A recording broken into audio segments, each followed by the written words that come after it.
আজকে থেকে আমরা শুরু করতে যাচ্ছি দ্বিতীয় অধ্যায় সমানুপাত ও লাভ ক্ষতি এই অধ্যায়টি দিয়ে। সমানুপাত শব্দটি আসছে সমান অনুপাত থেকে। অনুপাতটা হচ্ছে দুটি সমজাতীয় পরিমাণের পারস্পরিক সম্পর্ক প্রকাশের একটি উপায়। যেমন আমরা যদি একটি পাত্রে চিন্তা করি যে ডাল নেব 5 গ্রাম আর চাল নেব 15 গ্রাম, তাহলে ওই পাত্রে চাল এবং ডালের অনুপাত হবে, বা যদি আমরা চিন্তা করি ডাল চালের অনুপাত হবে, তাহলে ডাল ভাগ চাল অনুপাত, এটা আসলে একটি ভগ্নাংশ বা ভাগ করা বোঝায়। তাহলে এই যে 5 ভাগ 15, তাহলে এই উভয় মানকেই আমরা চাইলে একটি সংখ্যা দিয়ে ভাগ করতে পারি, সেটা হচ্ছে 5। 5 দিয়ে আমরা ডালের এই মানটাকে ভাগ করতে পারি, ভাগফল পাবো 1, আর চালের পরিমাণকে আমরা 5 দিয়ে ভাগ করলে ভাগফল পাবো 3। তাহলে আমরা যে পাত্র নিয়েছি সেখানে ডাল এবং চালের অনুপাত আসবে 1:3। এটা হচ্ছে অনুপাত। তাহলে আমরা এর পরের বিষয়টি দেখি। 2.1-এ আমরা দেখব বহুরাশিক অনুপাত ও ধারাবাহিক অনুপাত। বহুরাশিক অনুপাত বলতে আসলে কি বোঝায়? 3 বা ততোধিক রাশির অনুপাতকে বহুরাশিক অনুপাত বলে। যেমন আমরা কিছুক্ষণ আগে ডাল এবং চালের অনুপাত বের করলাম, যেখানে 2টি রাশি ছিল।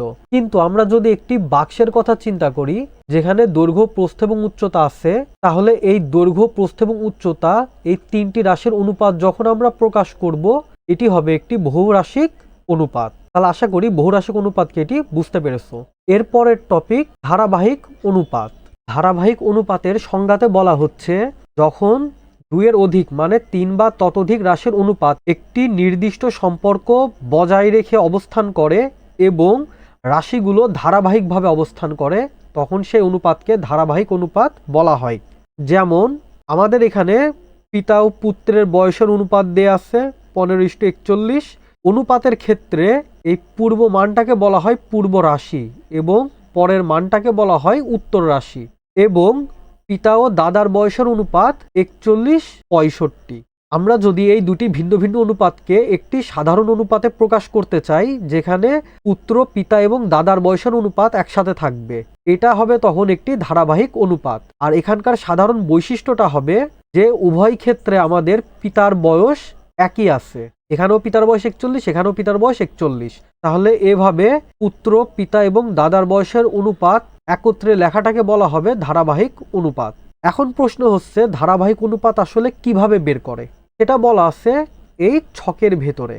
তাহলে বলা হচ্ছে দুটি অনুপাতকে ধারাবাহিক অনুপাতে রূপান্তরের জন্য প্রথম অনুপাতের উত্তর রাশি, তার মানে এই যে এখানে যেই অনুপাতটা দিয়ে আছে পুত্র এবং পিতা, পুত্রের বয়সটা হচ্ছে পূর্ব রাশি এবং পিতার বয়সটা হচ্ছে উত্তর রাশি। তাহলে প্রথম অনুপাতের উত্তর রাশি মানে পরের পদটা দ্বারা দ্বিতীয় অনুপাতের উভয় রাশিকে গুণ করতে হবে। তার মানে যদি এখানে পিতার বয়স যদি এখানেও 41 এবং এখানেও 41 না হয়ে যদি ভিন্ন ভিন্ন মান হতো, এই উত্তর পদ এবং পরের অনুপাতের পূর্ব পদ, যেহেতু উভয় পিতার বয়স, এই দুটি মানকে একটি নির্দিষ্ট মানে রূপান্তরের জন্য আমরা এই প্রথম অনুপাতের উত্তর রাশি দিয়ে দ্বিতীয় অনুপাতের উভয় রাশিকে গুণ করতাম। আবার দ্বিতীয় অনুপাতের পূর্ব রাশি দ্বারা প্রথম অনুপাতের উভয় রাশিকে গুণ করতে হবে। তাহলে আবার এই পিতা এর যে মানটি থাকতো সেই মান দিয়ে আমরা প্রথম অনুপাতের উভয় রাশিকে গুণ করতাম। আমরা এটি ভালোভাবে বুঝতে পারবো যদি আমরা একটি অঙ্ক করে দেখি। তাহলে আমরা যদি উদাহরণ 1 দেখি, যেখানে আমাদের কাছে দুটি অনুপাত দেয়া আছে 7:5 এবং 8:9। এখন আমাদেরকে বলছে এদেরকে ধারাবাহিক অনুপাতে প্রকাশ করো। তাহলে আমাদের প্রথম অনুপাতটি দেয়া আছে 7:5। আমরা জানি অনুপাত এটি নিজে একটি ভাগ বা ভগ্নাংশ, তাহলে এই যে 7/5। আর আমাদের দ্বিতীয় অনুপাত এটি হচ্ছে 8:9 বা 8/9। প্রথম অনুপাতের জন্য আমাদের পূর্ব রাশি 7 এবং উত্তর রাশি 5, আর দ্বিতীয় অনুপাতের জন্য আমাদের পূর্ব রাশি 8 এবং উত্তর রাশি 9। তাহলে আমাদেরকে এই দ্বিতীয় অনুপাতের পূর্ব রাশি দিয়ে প্রথম অনুপাতের উভয় রাশিকে গুণ করতে হবে। তার মানে আমরা এই 7 এবং 5-এর সাথে 8 দিয়ে গুণ করব। গুণ করলে আমরা মান পাবো 7×8 = 56, 5×8 = 40। আবার প্রথম অনুপাতের উত্তর রাশি দিয়ে আমরা দ্বিতীয় অনুপাতের উভয় রাশিকে গুণ করব। তার মানে প্রথম অনুপাতের উত্তর রাশি হচ্ছে 5, দ্বিতীয় অনুপাতের উভয় রাশির সাথে আমরা 5 গুণ করব। গুণ করলে আমরা মান পাবো 5×8 = 40, 5×9 = 45। এখন আমরা যদি খেয়াল করি তাহলে প্রথম অনুপাতের উত্তর রাশির মান এবং দ্বিতীয় অনুপাতের পূর্ব রাশির মান দুটি সমান হয়ে গেছে।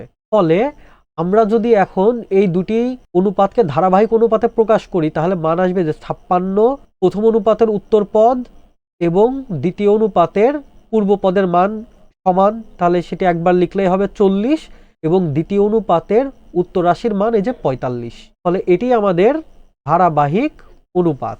কাজের এখানে কতগুলো অনুপাত দেয়া আছে এবং বলা আছে এগুলাকে ধারাবাহিক অনুপাতে প্রকাশ করতে হবে।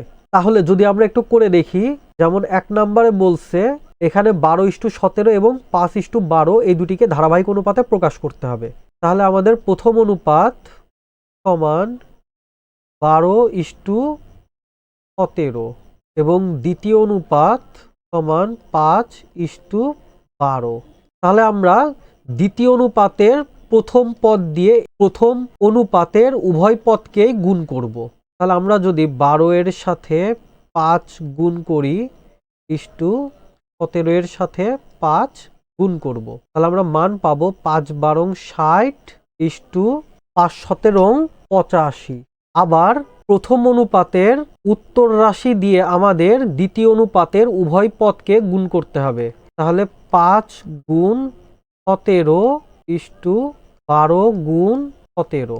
যদি আমরা গুণ করি তাহলে 5 17 এই যে 85 এবং 12 এর সাথে যদি আমরা 17 গুণ করি তাহলে মান পাবো 204। তাহলে আমাদের ধারাবাহিক অনুপাত হবে অনুপাত সমান এই যে 60:85:204।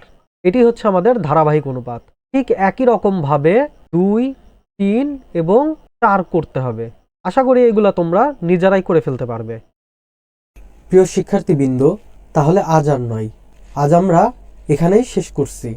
তোমাদের যদি কারো কোনো সমস্যা থেকে থাকে তাহলে তোমরা আমাদেরকে আমাদের ফেসবুক গ্রুপ এবং আমাদের ফেসবুক পেজে জানাতে পারো। আমরা আমাদের পক্ষ থেকে যথাসাধ্য চেষ্টা করব তোমাদের সহায়তা করার।